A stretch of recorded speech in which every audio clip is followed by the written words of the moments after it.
world, and greetings from a nice, warm summer February day here in Buenos Aires, Argentina. And welcome to Team Harmony's Hate. What are you going to do? Wait a minute, that's so unfair. It was 80 degrees, or 27 for you Celsius people, when Melody shot that thing. I had to scrape ice off the car just to get here today. Oh, by the way, I'm Ellie, and welcome. And I'm Kahari, and it's good to be back after taking a month off. And even though it's cold outside, we're glad to have you with us. This is our third webcast where we engage, inspire, and educate youth all over the world in the battle against hate. And I'm Julia. I'm the new kid on the block, filling in for Angel. And I'm psyched to be here with Ellie and Kahari. Now, if you missed our last webcast on the arts, you missed quite a ride. We looked at how people around the world use the arts in the battle against hate. We had stories about popular singers in Cuba, Kenya, and Egypt.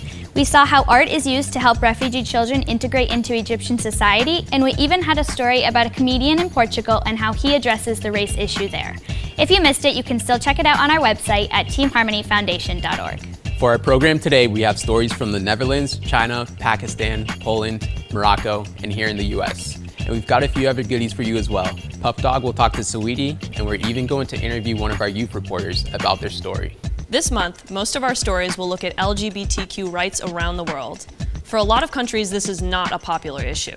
And in some places, it's illegal for people to live their truth. Punishments can be severe. But it's not that way in the Netherlands, and that's where we start today. Nia, our global youth reporter in Amsterdam, introduces us to an organization called Trans Amsterdam. Hello world, it's Nia Manopa from the Netherlands here, and today I will be interviewing Solange Dekker, who is the host, vlogger, and influencer of Trans Amsterdam. Trans Amsterdam is an organization that aims to better the representation of transgenders in the Netherlands. They provide an art and culture stage for trans and non-transgender people.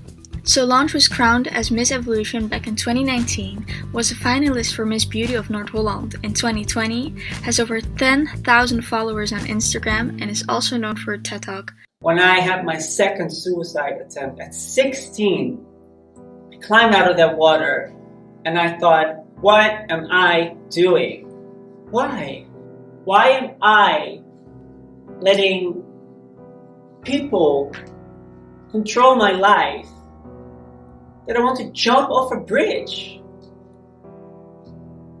And it was in that moment when I thought, I am gonna live. I am going to get out of this water and I am going to shine so hard and be so happy with myself. It's so nice to finally meet you. Tell us more about the organization. We are trying to give transgender and non-binary people a platform so that they are being seen more than just transgender people, that they are being seen for the work that they do. Also, we are trying to create a bridge so that it's easier for non-transgender or non-binary people to communicate and to work with transgender people. If you are an employer, do not be afraid to have a conversation with a transgender person. So give us a chance. How did Trans Amsterdam help you? They helped me to realize that even though you are already working a full-time job, even though you maybe have a very busy life, you could still always find time to do some kind of thing for other people. So everything that we do is volunteer work. No one gets paid. Everything is on a voluntary basis, and I think that that's beautiful, that it gives you the drive and it gives you the spirit to show up, to do all these events, to do everything, not only for yourself, but for all these other people. What are the future goals for Trans Amsterdam? Future goals would obviously be to get more and bigger platforms. What will be more goal is that we are being seen and heard on a bigger scale than that we are doing now. So it will be great if we get more media attention. What advice would you give to someone that is dealing maybe with combating hate regarding their identity? My advice would be talk with people about your feelings.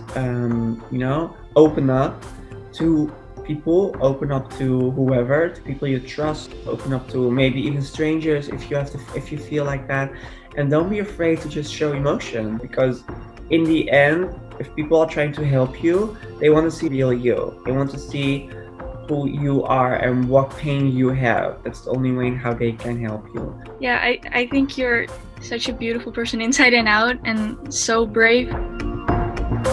This is Nia reporting from Amsterdam for Team Harmony.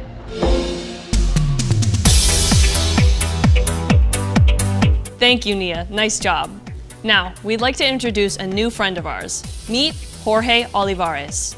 Xorje is on Sirius XM radio here in the States. He's a host, he's a producer, he's a social commentator on LGBTQ issues. And he's here with us now. Xorje, have I left anything out? No, that sounded pretty much great. Thank you for having me. Great. So, first question, what are your preferred pronouns? Thank you for asking. So they are he, him, his. I'm somebody who identifies as a gay man, a cisgender man. So essentially anybody who's cisgender is somebody who's not transgender. So in your writing, you talk about intersectional identity. Can you explain that term? Because that's a big term. It is. So intersectionality is something that has become a little more prominent over the past few years. And all it wants to say is that your different identities kind of all mix into one. So they intersect.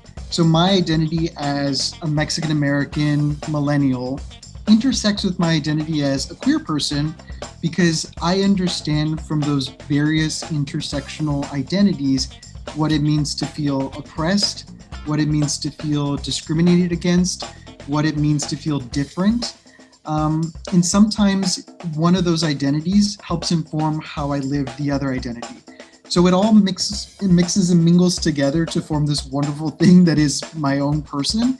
And I love that every single person pretty much has this intersectional identity. It's just how they choose to live it out and choose to highlight it. For an average person, how would you say that we can play a part in understanding that there is intersectional oppression and being sensitive towards people, and especially when you're meeting somebody for the first time? It is pretty much all about communication. Every relationship you will ever have with somebody is based on communication, whether that's friendship, whether that's acquaintance, whether it's romantic. And it's all a matter of just asking whoever you're talking to, how would you like to be identified? What are your preferred pronouns? And I think by doing that shows an intent on your part that you're curious, that you care, that you want to know more about the person that you're talking to. Because especially when you're a queer person and you might not look how people would perceive you to look, whether they might think you're a man, whether they might think you're a woman, and you might not identify as either of those, it's helpful to just ask questions because doing that already shows that you have an investment there and that you really want to know more about a person and not make assumptions, because in these particular situations, assumptions are very not helpful. This is new thinking for a lot of people, so how did they proceed? So I do want to say that I've been working in the queer space for almost a decade now, and even I have trouble figuring out a lot of stuff. And that's considering I'm very much within the roots of the community and activism within the community. And so I think it's just a matter of understanding for yourself, you're not going to always get it right. You're going to make mistakes, that you're going to possibly say something that can be considered offensive. But it's a matter of apologizing if you do say something offensive and making sure that your heart is in the right place. And, you know, I've tried to talk to my parents, people who are very close to me about these topics, and they have trouble understanding. And it's just a matter of giving people the grace to learn. There's a learning curve here. We are all in this place together of trying to figure out how we can be better to one another. So this is going out to the world. So what is your message to the world? The message is to listen to one another, to understand where another person is coming from. My lived experience as a queer person from Texas who's Mexican American is going to be quite different from a queer person anywhere else in the world. And that's beautiful, that's wonderful, and that's exciting. And it is up to me to learn about their story. It's up to them to learn about my story. It is just the fact that we each have really wonderful, juicy stories that are waiting to be told. And we just need a welcome audience to be able to tell them to. Do you have anything to add? Just this idea that if we can start to get a little more comfortable at asking people about what their pronouns are, asking people just to be kind. Again, we all look very different. We all come from different places in the world. And it's incredibly fine to be able to put our stories out there and just hope that they're received the same way we wish our stories are to be received. Thank you so much for talking to us, Xorje. Thank you for having me. Appreciate it. Let's keep this rolling by traveling east to China, where we hear from Reina talking about a program where college students help teach refugee children in rural China.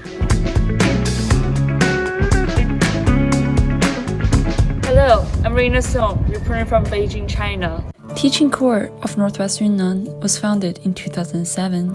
For the past 13 years, this organization has helped connect volunteer teachers with schools in remote areas such as Yunnan, which is located in southern China. Northwestern University's sophomore Tiger Wang from Beijing, China, recently spent a week at the elementary school in Yunnan, working as a volunteer teacher for Teaching Corps of Northwest Yunnan. Wang said this is his first time volunteering, and he heard about this opportunity from a friend. I really want to see some poor places in China, since I grew up in a city like Beijing. Kids in the mountains, in those poor areas, and they're really pure and innocent. And yeah, it reminds me of my childhood. When he was there, Wang taught physical education and arts at this elementary school, where students range from grade 1 to grade 5. They have about 150 students, and there will probably be 30 students in each grade. Wang said he did not have a bed to sleep on, and instead slept in a sleeping bag. Despite the less than ideal conditions, Wang said he wanted to go back. I want to go back every time I come back to China. Yeah, and I plan to do a long-term volunteering at the end of college. Yeah. I love them so much, yeah. Volunteers like Tiger Wang bring hope to our community. This is Reina Song from Team Harmony, reporting from Beijing, China. Excellent job, Reina. Thank you very much. One of our regular features in our show is called One Question, which is where we send our reporters out to ask people around the globe the same question. So, let's toss this over to Liz in Canada. So, my question for you would be, what person, program, or song celebrates inclusivity? The movie Soul, I guess. The French actor Omar Sy for celebrating inclusion. A TV program, The Ellen Show. Il y a Glow Up aussi en fait qui est sympa avec le maquillage, etc. Netflix series, Dear White People. It's a web series on Netflix. It's called When They See Us. Tarantino's Django Unchained. I would say 17. 17, okay. Yes, because they have a message in their song. This is me from The Greatest Showman. The Netflix original one. Ebony and Ivory from Sir Paul McCartney. Queer Eye. Pardon? Queer Eye.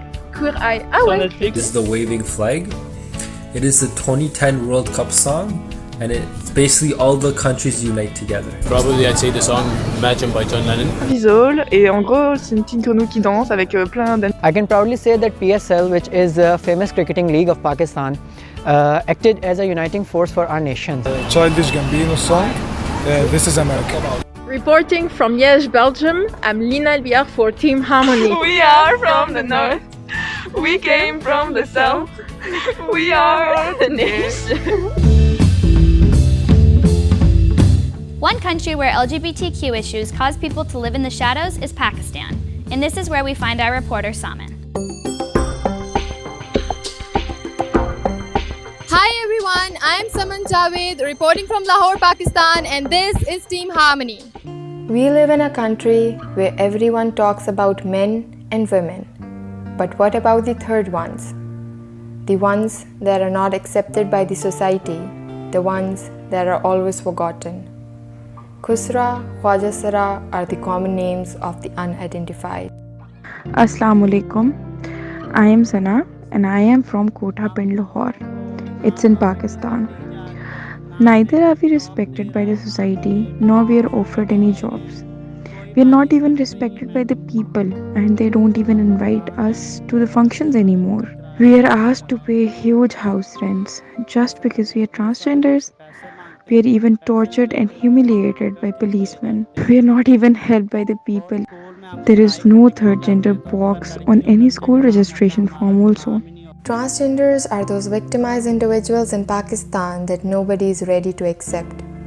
The government can still not take a decision on their identity. Both the government and the citizens seem like culprits in this situation.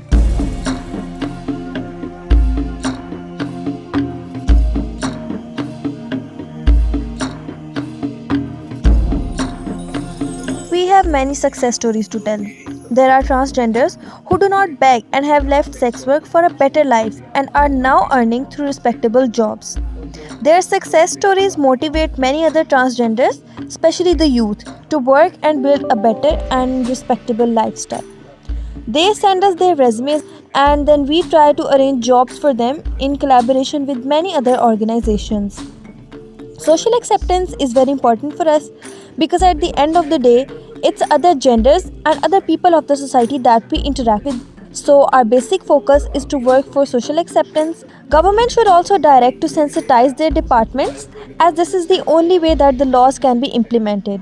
People need to sensitize in the department so that they accept us as a gender also and they understand that we are also the citizens of Pakistan who shall be allowed to enjoy all the basic human rights. All they demand is acceptance from society and from their own families. Don't you think it's kind of our fault too? Because all we want is a daughter or a son. Being a part of this society, I request you all to respect them and consider them a part of our country. We should all fight for the rights of our transgender community. I hope through this documentary you have got to know about the problems of transgender community, and I request our government to please provide them their rights. This is Saman Javed signing off. When we started this program several months ago, we spent a lot of time with our youth reporters, giving them tips and tricks on producing their stories. And every once in a while, we thought it would be interesting to talk to them to see how their story came together and what they learned throughout the process. Okay, so Saman, you're the first person we've done this with, so thank you for giving us your time and thanks for a great story. Our first question we'll start with is, were you ever afraid for your safety or your interviewee's safety? So first of all, thank you so much for having me. And moving towards your question, no, we were really not worried about our safety because our team ensured about everything and they ensured about our safety. Yes, we were quite a bit worried about the safety of our interviewee because they come from a background that is not accepted by the society. But later on, ensuring every security threats, then we were very comfortable. So how did you approach your interviewees and how did you speak to them? We had a scheduled meeting with the gurus. They are the heads of transgender community, and we persuaded them to give us interviews. And about the second interview, our team leader Pakistan, Sir Suhail Riaz Raja, he helped us to talk to different NGOs. So I selected an NGO from Lahore, Pakistan, that is known as Xorje Olivares Society. And then I contacted their head and they were very welcoming and they talked about the issue very open-heartedly. How did you find your interviewees? The first interview was very challenging to talk to because she was very worried about her security, but later on we made her very comfortable. And the second one was very interesting to talk about this issue and she enlightened us with many information about this issue. Have you talked to either one of your interviewees since the story or have they seen it? And if so, what do they think about it? I have shown a rough draft of my video to the Xorje Olivares Society and they were very pleased to see this video. So being a global youth reporter, how did you create your story? So at first it was very challenging, but it was very interesting. But I shot different parts of my stories and then I collected them and I chose some specific parts of my story that were very important. So I came up with this video. Did anything surprise you throughout the process? I was not sure that people would welcome me to talk about this issue because people are very afraid to talk about this issue in Pakistan. But it surprised me that they were very helpful and they came out with many good information. Is there anything else you would like to add? I just want to add that I am very happy to be a part of Team Harmony and I'm very honored and proud that I can highlight such hate crimes in society and be a part of this initiative. We're happy to have you. Thank you so much. Thank you. For our next story, we turn to Joanna in Poland, where we see that some areas have become LGBTQ-free zones.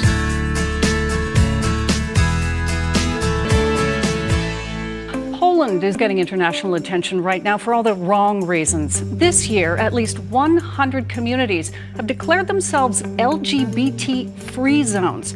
The LGBTQ community in Poland has a message for the world: we don't feel safe here. Hi, I'm Joanna Brzezińska. I am a Team Harmony reporter from Poland, and today I'm here with an amazing young activist and leader, Dominik Kuc. Please tell me something about yourself and the field you work in. I work in favor of human rights in Poland, especially in Warsaw, and especially towards young people. Since 2018, I have created the ranking of LGBTQ schools and equality diplomas that were assigned by the city of Warsaw. What inspired you to take action in the first place? I had occasion to cooperate with so many NGOs, with so many young activists. It is also inspiring to see that many young people are more and more tolerant, more and more open. What biggest difficulties do LGBTQ plus people in Poland have to deal with? Our system of education, teachers and head teachers of the schools that are often either homophobic, either scared of our government. Recently, many local governments have introduced so-called LGBTQ free zones. The school don't want human rights campaign to happen or any non-governmental organization to talk about human rights or discrimination. Recently, you created a report with stories of LGBTQ plus youth during quarantine and lockdown. Could you tell me more about it?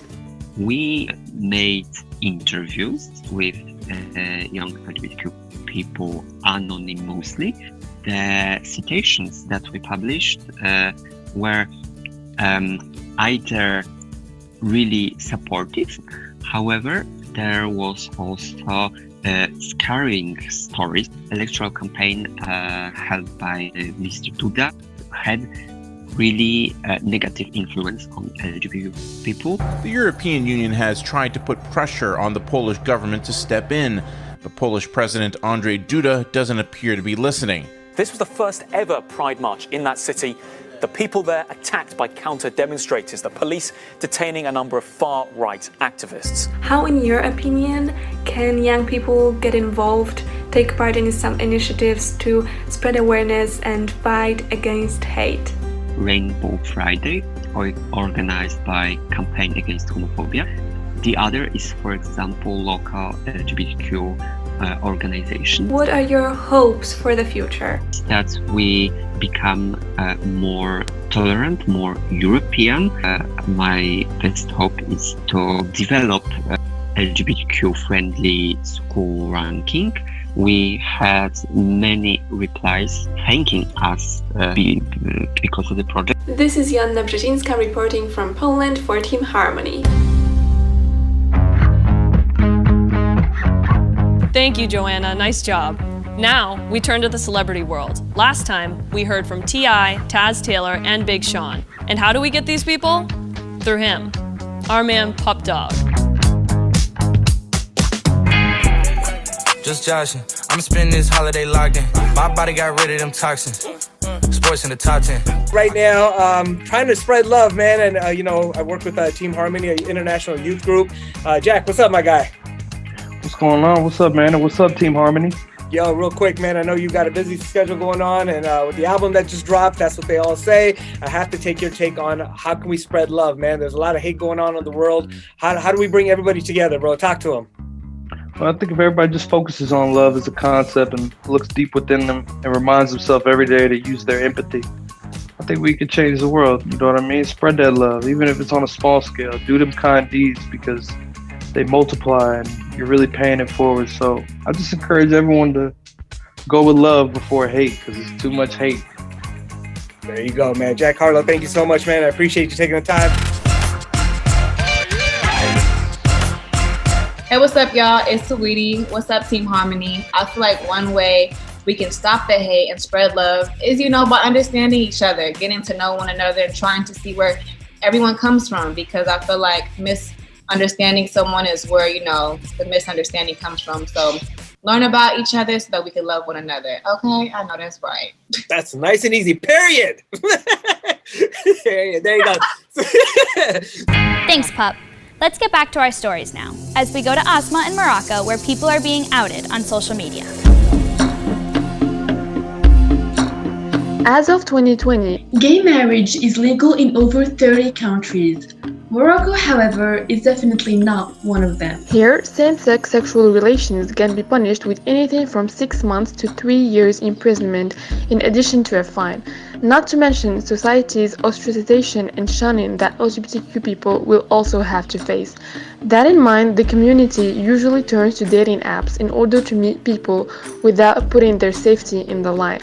However, their safety net was also targeted amid the coronavirus lockdown when an Instagram influencer called out to her then almost 500,000 followers to download dating apps more likely used by gay men to then expose them publicly on social media platforms. This has of course been nothing short of a nightmare for Moroccan gay men, a lot of which has been kicked out of their homes and living in fear of prosecution. What happened is that a lot of people's privacy was invaded and exposed, which is clearly not only a violation of their privacy, but also a dangerous precedent in a country where the law forbids forbids homosexual behavior. So it's hard to convince someone to not be homophobic when the law is, right? Yeah. So that's why we need to go to the core issue, which is that the law is bad and should be changed because it's discriminatory, violates one of the fundamental tenets of human rights, which is the right to privacy and the right to dispose of your own body. One of the victims of this event has agreed to have an interview. However, as per their wish and for safety purposes, their voice has been altered. I understand you have been one of the victims whose sexual orientation was exposed on the internet. How has this personally affected you? Well, it has been a very difficult time for me because I never tell anyone about my sexual orientation, but now it's information on the internet and a lot of my friends and people I know find out and they have said terrible things to me and I'm also scared that my parents will find out because I know that they will not accept that about me. This has been Asma reporting from Morocco for Team Harmony. Thank you, Asma. Nice work. Our last story comes from here in the US, from the state of Colorado, where Maya introduces us to an artist who documents the plight of indigenous people through street art.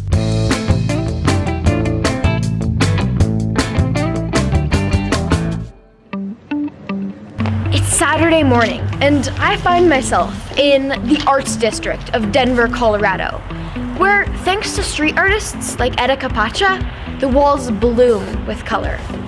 When I started doing street art here in Denver, where the art scene wasn't really happening yet, we used to go around and put up posters and stickers and some like one-way signs into one-day signs, and we were just really interested in how it is that we speak to the greater population, because like art sometimes can be just held inside of galleries and held within a certain social context, And the group that I was with was really interested in talking to the greater community context and what's happening. And so that was really the beginning of my relationship with it. Pacha saw an opportunity to use her platform as an artist in the fight against hate.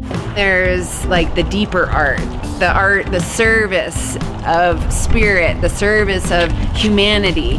And that's what I was really longing for. So I realized in that, I was like, what could I do? What could I do? And I realized, I was like, oh, I'm already doing it. I just need to like take what I'm doing and work with groups that are like bringing these deeper messages out into the world. Pacha partnered with Women from the Mountain, a group that confronts the discrimination faced by Indigenous communities.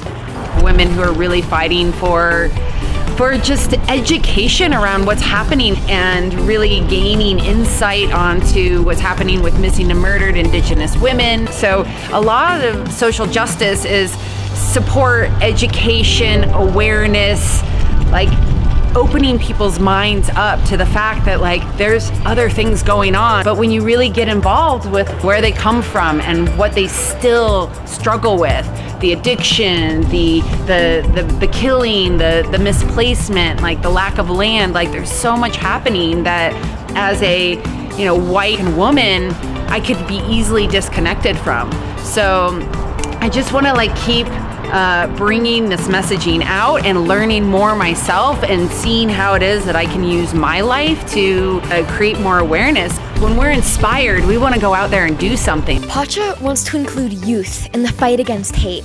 My biggest wish and dream and prayer for this planet right now is for the youth.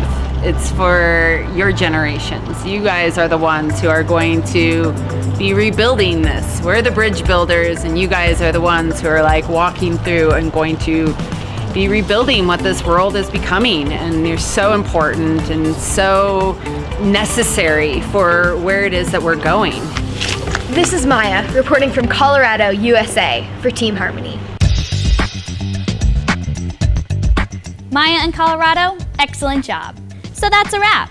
We hope you enjoyed it. A special thanks to our Global Youth reporters Nia, Reina, Saman, Joanna, Asma, and Maya. You guys rock. And also a big thanks to Xorje Olivares. For our viewers in the US, stay tuned because in just a few seconds, you'll be able to chat live with some of the participants in today's show. So until next time, peace.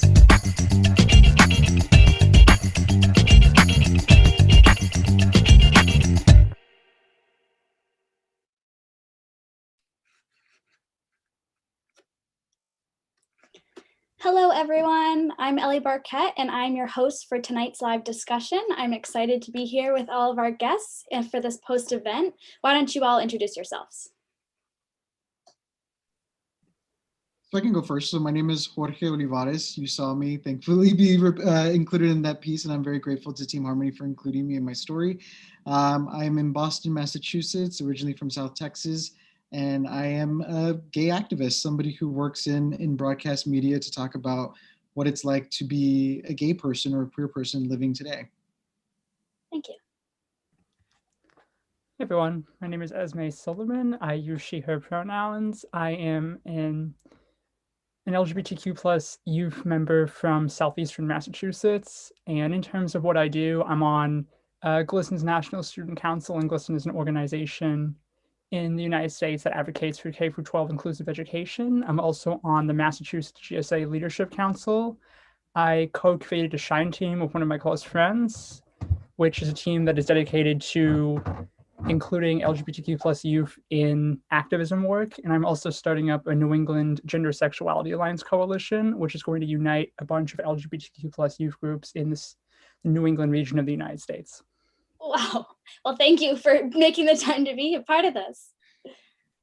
Hi, everyone. My name is Kim Topping. My pronouns are they, them, theirs. I'm an educator, an activist, and writer, and here tonight with the Safe Schools program for LGBTQ students. We're a joint initiative between the Mass Department of Elementary and Secondary Education and the Commission on LGBTQ Youth here in Massachusetts. And our work is really around advancing policy and education and youth leadership, like the GSA Student Leadership Council that Esme is a part of, so we can really envision and create more inclusive LGBTQ schools.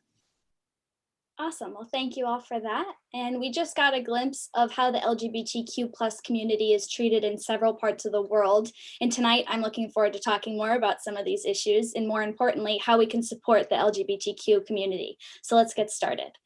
Since, Kim, you introduced yourselves and introduced your pronouns, using your pronouns, can we talk about those first? If you use they, them, can you please use that in a sentence and explain?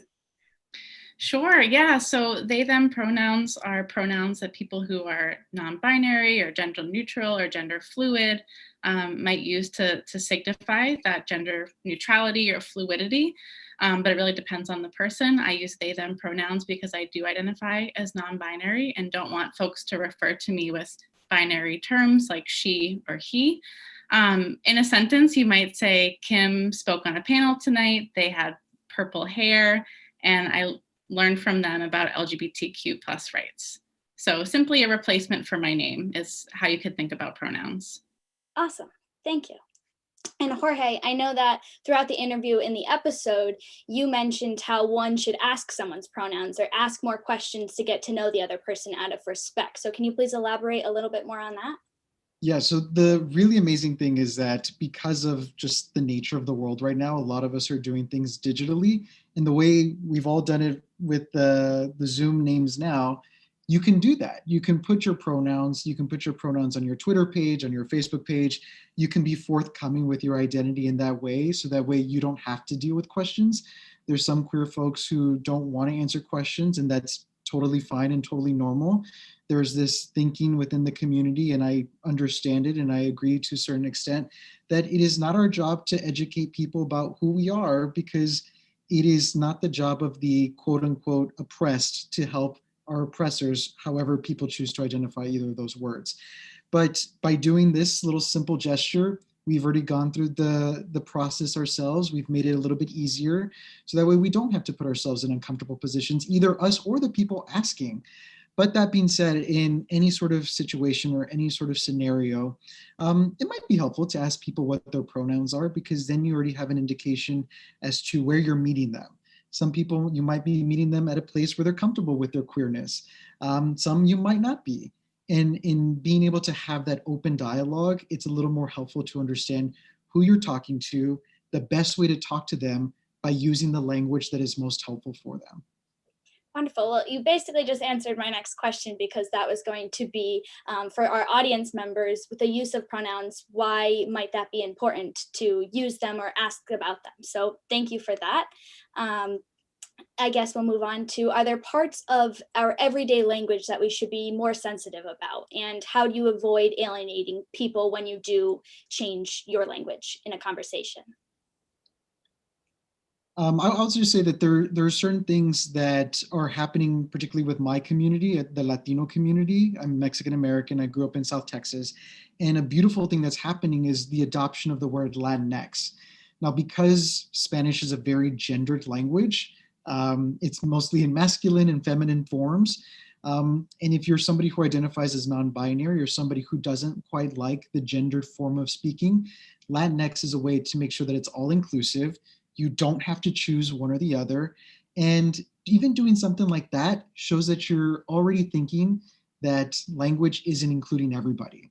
So if you're using something like Latinx, I believe there are other forms, depending on other identities that people use, that are also gender neutral. Even doing something like that helps us as queer people know that you're already a little bit more aligned with us, and the task with helping education isn't going to be as difficult as one would assume it to be.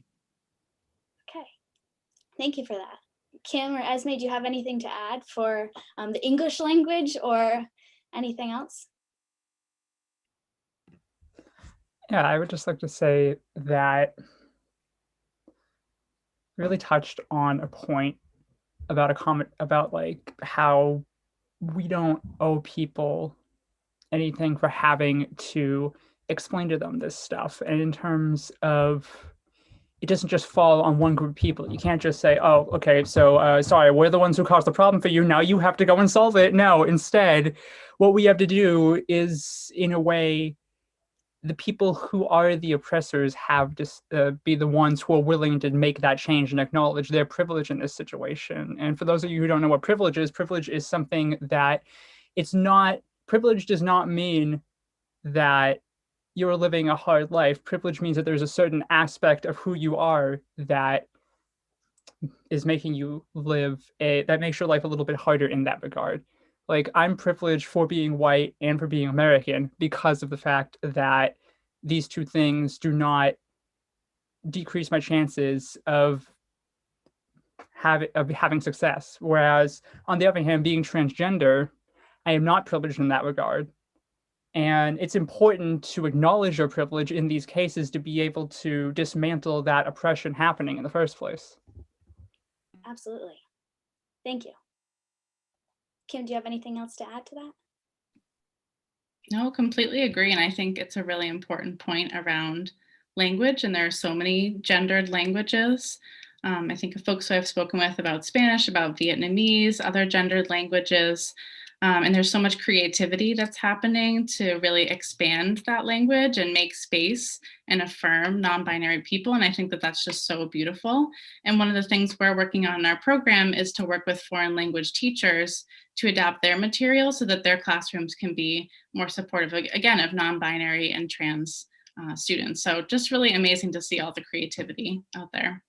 Thank you. And just as important as languages is communication. And I know, Xorje, I wasn't the one who interviewed you in the interview throughout the episode, but I was right there on set listening to the entire thing. And what you said about communication really stuck with me. So is there a fine line of when to know when you can discuss something about the community with somebody who's a part of it, or without making them the poster child of it and making them talk about what they've been through, but feeling comfortable enough to ask questions if you truly want to educate yourself? Mm-hmm.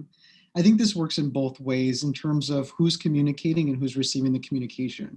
If I'm somebody who's communicating, I think I mentioned at the beginning, I identify as gay, I'm a man, I use he, him, his pronouns, but the idea that I would just speak about transgender rights or transgender, like to speak about the transgender experience, even though it's not my experience, I have to be careful with what I say and what I don't say because it's not my lived experience.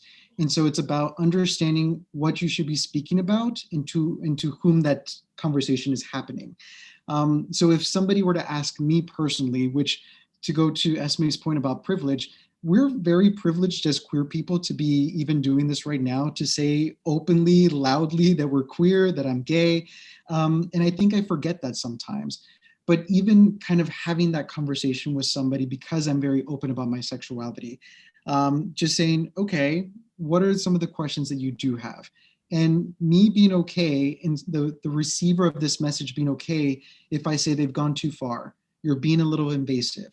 This is something that I don't feel comfortable talking to you about, and not getting frustrated with me or not getting so hurt with the idea that I am not choosing this person to talk to certain things with about. Something that I like to say about, especially when you come out to somebody, that's a very personal choice. And it's a very specific choice you make with the person you come out to. So if somebody who I have not come out to asks me questions that I don't feel comfortable speaking to with them, then I will just say, I'm sorry, I just don't feel this is not the right place or the right time, nor am I the right person for you to maybe talk to this about.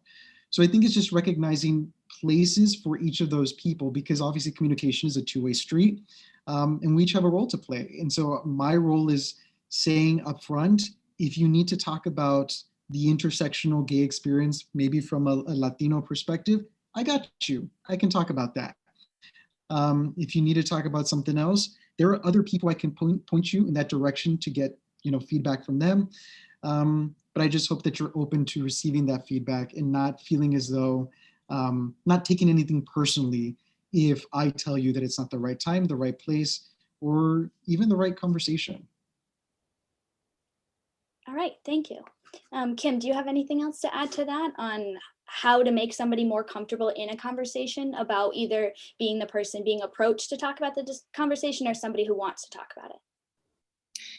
Yeah, I think I would agree with all of that. And in my experience, I can often tell when someone's leading with curiosity versus when they're trying to be invasive of my experience. So asking or saying, thank you so much for sharing that with me. Can you tell me a little bit more about what it means to you to be non-binary? As opposed to, what does that mean? You can kind of tell people's tone and where they're coming from with their questions. So I think that's a big part of it too, is the intentions behind it. And we can often sense where people are coming from in those moments.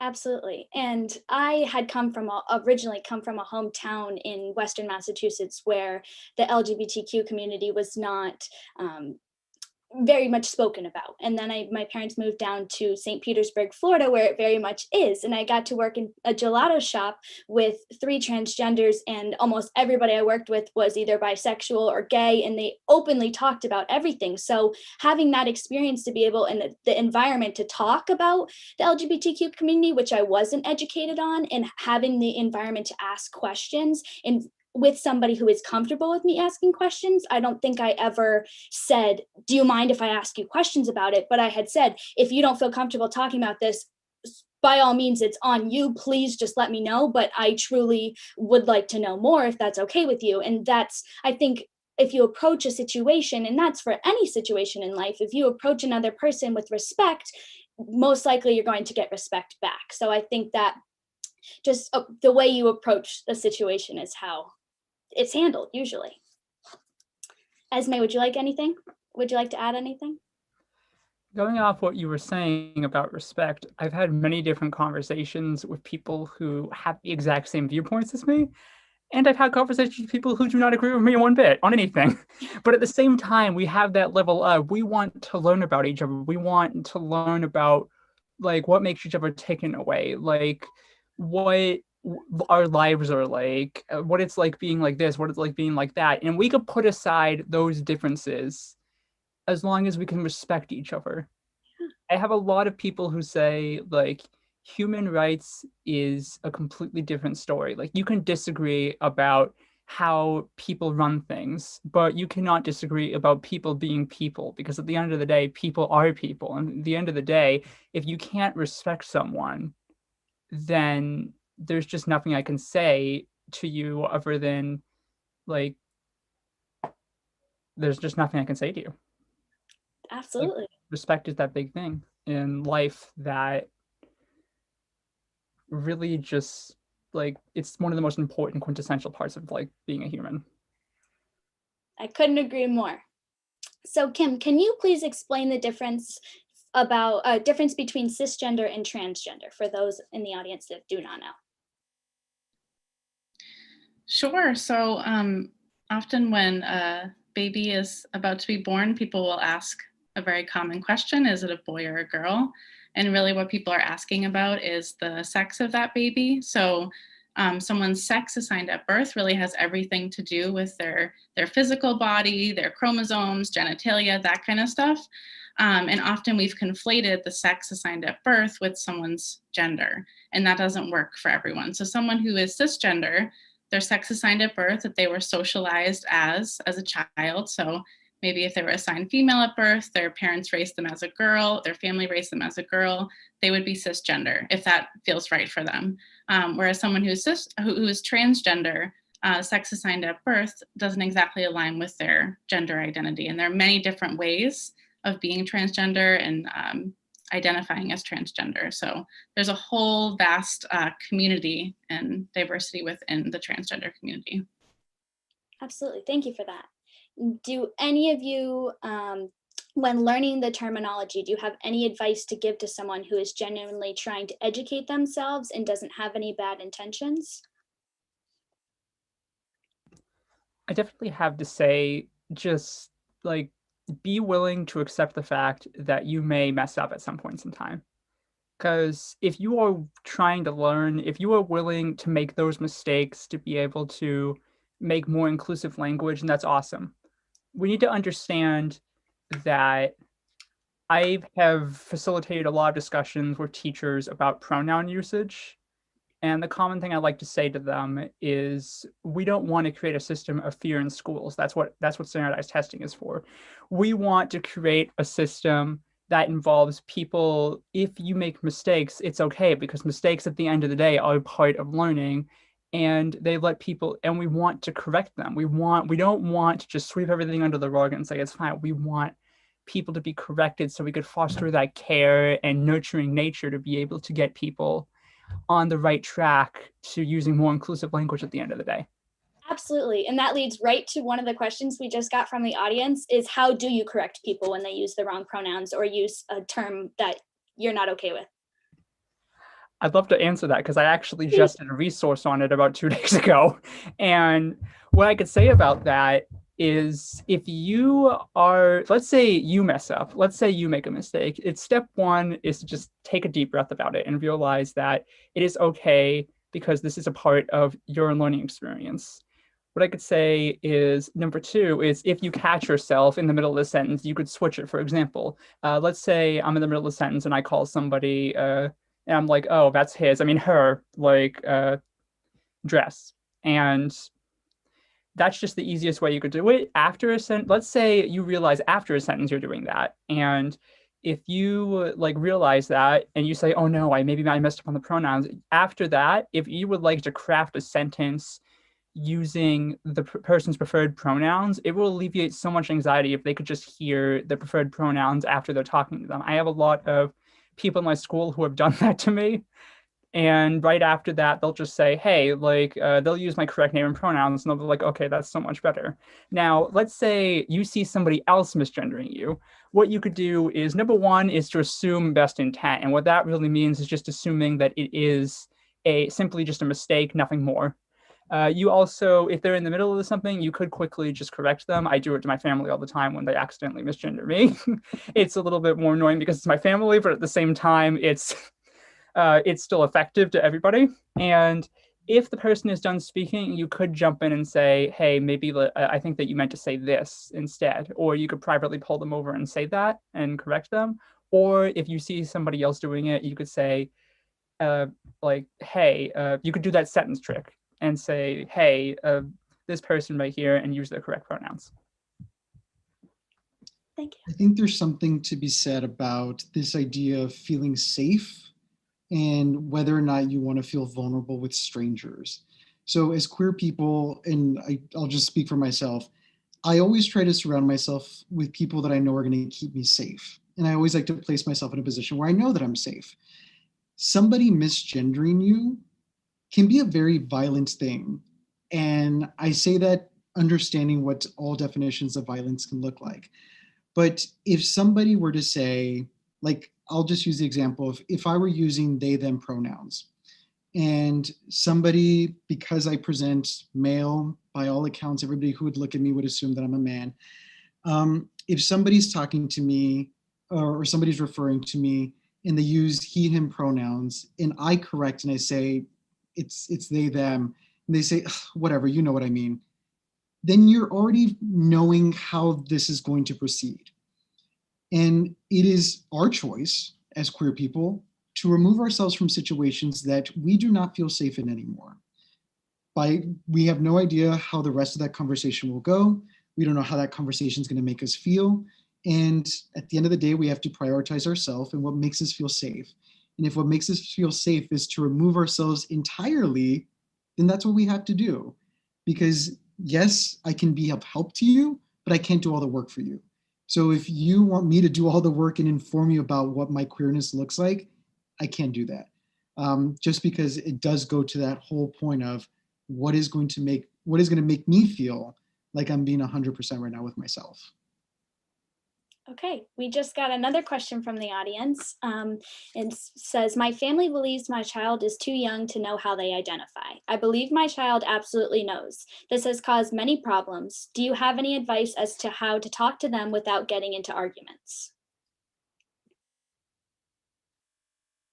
And whoever understands first. So, well, I would just say there's lots of research out there that is very clear that gender identity starts around 2 to 4 years old. So it's very common if they're thinking about a trans young person that, sharing that with people at 2 to 4 years old, that's pretty common. And same thing around sexual orientation, that's, 7 to 9 years old that people are beginning to identify that, and sometimes much earlier, sometimes much later. So I think starting in that place and showing people some resources and information around gender and sexuality, because sometimes people haven't been exposed to this information, and that's totally understandable in the society and culture that we're growing up in, that we're not learning about LGBTQ plus experiences. So being able to share those resources, maybe videos, introducing folks to other people, can really open up their minds and their hearts. Okay, thank you. In some countries, as we saw throughout the episode, it is against the law. So if we don't want anyone to be unsafe, and how do they seek support in their country if they don't want to do something illegal? Jorge. So I think something that was really beautiful in the episode that we just saw was the fact that in all these different countries, everybody has access to media, and everybody has access to a lot of TV shows, has access to a lot of apps, especially if they're privileged enough to have a smartphone. And there's so many different resources that are available just by that. Like just by watching, there's a wonderful trans documentary called Disclosure on Netflix. People can get a chance to watch that, if they have a smartphone and they can separate themselves from a place, get to a place where they feel safe. Just sometimes seeing somebody that looks like you or whose experience sounds similar to you, that can be really helpful. Again, I am saying all of this with the luxury of being open, with never having to fear for my life being criminalized because of the position that I'm in.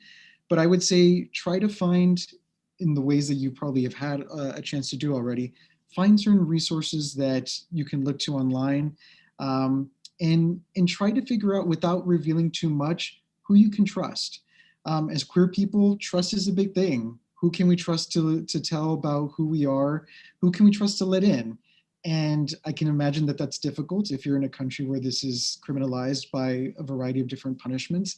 So develop that sense of who you can trust and who you can possibly, if at all, reveal that authentic side to yourself.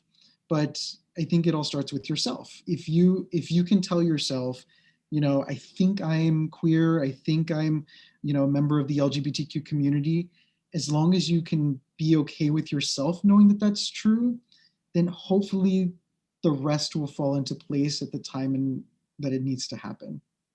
Yeah, absolutely. And I think that it's also important for trust from the other person. So if somebody is confiding in you and telling you this information, they're trusting you that this is their story that they're sharing with you. This is not your story to share. This is not a part of something that can just be another conversation for somebody else. This is going to be handled on their terms and at their pace, because it's not your story to tell, like I just said. And I had talked to my sister about this earlier today, because she had come out as bisexual to me about almost 3 years ago, and a year and a half after telling myself, she told the rest of the world. And I asked even today, is it all right that I even mention it tonight? And she said, absolutely, share my name, make me famous. But it's my part as her sister and also somebody who cares about her, that she trusts me to know this information. It's not my story to share with the world or anybody else. So even asking permission, I knew that was going to be her response, because that's just her. But it was great to just even allow that conversation to happen. So give me 1 second. All right, do we have any final remarks? Anything else you'd like to share? Esme? I'd say at the end of the day here, all of this revolves around two main principles. It's actually three. It's trust, the willingness to go forward and have these conversations, and the willingness to organize. The thing I can say about organization is starting up multiple organizations myself and being part of them. I can say it is one of the most important, crucial parts of being in marginalized communities, is having that ability to organize. And I'm very privileged being in a country that has the freedom of assembly. And what I could say about that is, in these places, you may be in a very dark place. I don't know. You may be in a very bright place. You may be in a very dark place. But the thing I could say to y'all is, regardless of if you can or can't see it, there are people around you who care about you and love you. There are people around you who are always going to be here, who are always going to share your values, who are always going to be advocating and fighting for you. And regardless of where you are in this world, I want y'all to know that I care about you. And like a lot. And I see you and I am advocating for you 100%. Thank you, Esme. I would say that because of my opportunity to speak to a lot of queer folks over the years, that just coming to the understanding that queerness is beautiful, that it's such a wonderful thing to be queer. It's such a wonderful thing to be able to meet other folks who identify as queer and to meet other folks who are allies of ours, who make life easier in a variety of different ways.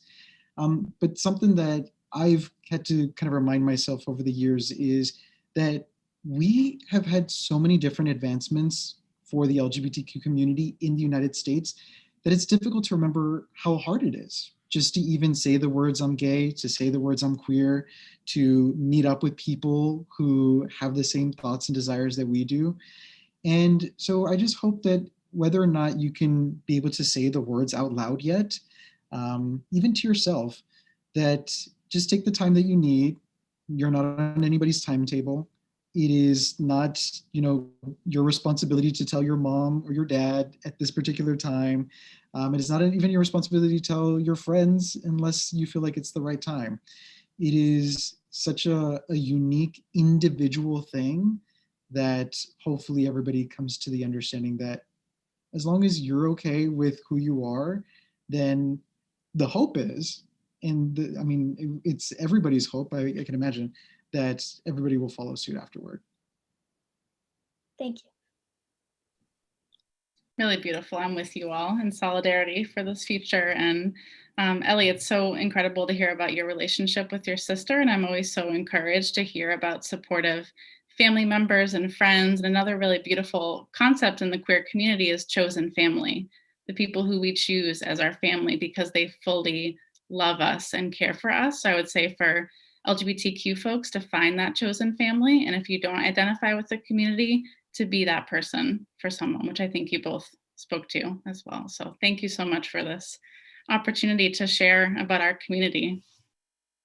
Absolutely. This has been such a wonderful conversation, and I'm so grateful and appreciative to have you all here. And this is what we needed at the end of that wonderful episode where we're showing the LGBTQ community throughout the world and giving others a platform to now discuss it more. So thank you all for joining. We appreciate everything you said here and in the video, and we're with you as well. So for those of you watching at home, you can remember to follow us on social media pages. Facebook, Instagram are at hashtag, or our username is at Team Harmony 2020.